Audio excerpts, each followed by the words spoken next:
When your boss comes to you and says, "Hey Peter, yeah, I'm gonna have to have you come in on Saturday, yeah." And you say, no. Let's learn the fun-sized story of Quilombos, Brazil's kingdoms of fugitive slaves.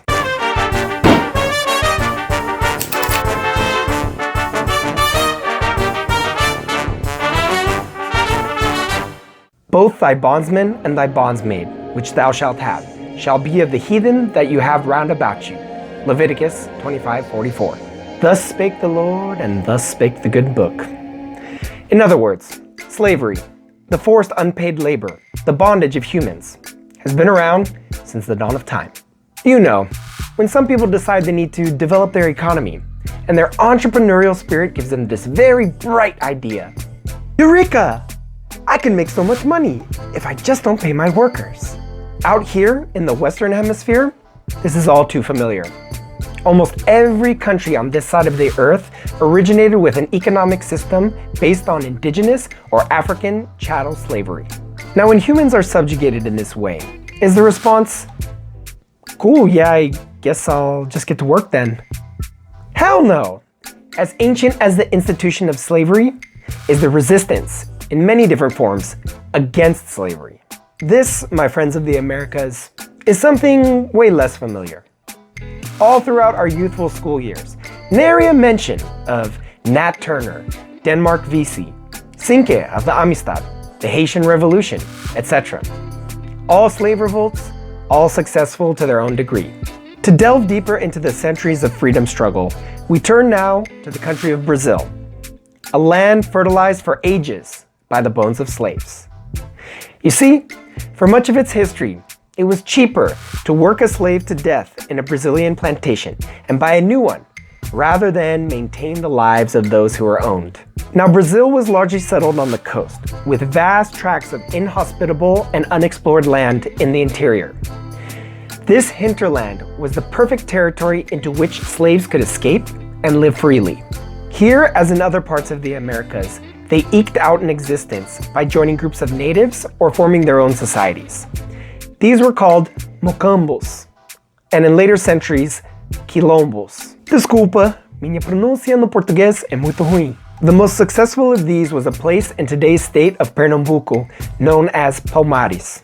At its peak, the population of Palmares was estimated to be 30,000, and the entire settlement maintained its independence for nearly a century. Established between 1600 and 1606, Palmares was an assortment of villages where the society was influenced by African institutions. Defense was of utmost importance, and the Quilombos were surrounded by double palisades and spiked booby traps to stop charging horses. But Palmares also contained 4 smithies, a council house, and a church where a syncretic mix of Catholicism and African religions was practiced. As a frontier settlement, far removed from the static and regimented colonial society, these communities would come to include indigenous and even poor European inhabitants as well.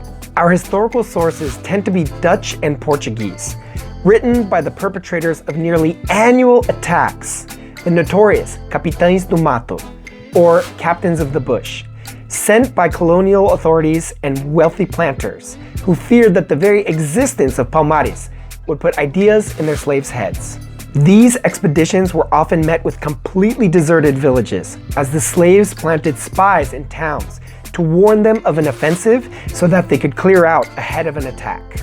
Under constant threat, the perpetual need to flee meant that the inhabitants of Palmares found it hard to cultivate crops.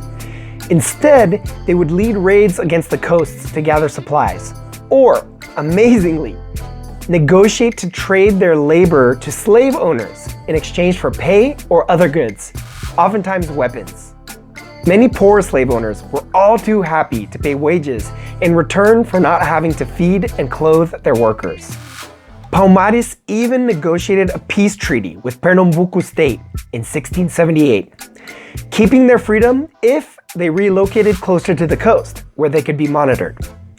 The famous war chief and Brazilian folk hero, Zumbi, leading a group that preferred resistance, wasn't having that, and poisoned the leader of the Quilombo in 1680.